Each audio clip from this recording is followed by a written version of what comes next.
Druhý diel. Účelom vlastného zviditeľnenia či propagácie. Video z návštevy chýbať rozhodne nesmelo. Zdané, aj vy ste vyfasovala, že?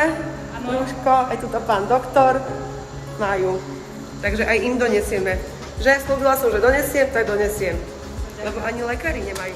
Doteraz najväčším bizárom si nepochybne prešiel producent Jaroslávik. Vyhľadávač talentov či porodca zábavnejšou Československu má talent. Okrem štandardnej kariéry sa však Jarovi podarilo preraziť aj v pomerne netradičnej sfére. Keď mal len 18 rokov, dostal sa do finančnej núdze Sigma Face. a podľa jeho slov prežíval mimoriadne zvláštne obdobie. Zatiaľ čo jeho kamaráti zarábali predajom nelegálnych látok či krádežami v Rakúsku, Jaro sa uchýlil k trochu inému remeslu. Pod pseudonymom Roman Gregor sa stal hviezdou pikantných filmov pre dospelých, a to navyše s mužským partnerom. Išlo o zábery určené výhradne na predaj pre americký trh, takže sa predpokladalo, že sa o nich nikto nedozvie. Okrem študenta, ktorý po zmeškanom vlaku našiel náhradu v podobe nežného nápadníka, stvárnil aj rolu šikovného barmana s jeho neposedným hosťom. Žena s tým súhlasila a zobrala to liberálne. V tom druhom filme som naozaj hral, lebo sa mi nepodarilo ani postaviť. Už som vedel, že tu nie je tá cesta, bolo tam veľa hrania. Nešťastná udalosť bola dlhú dobu v utajení, kým to celé v roku 2012 neprasklo.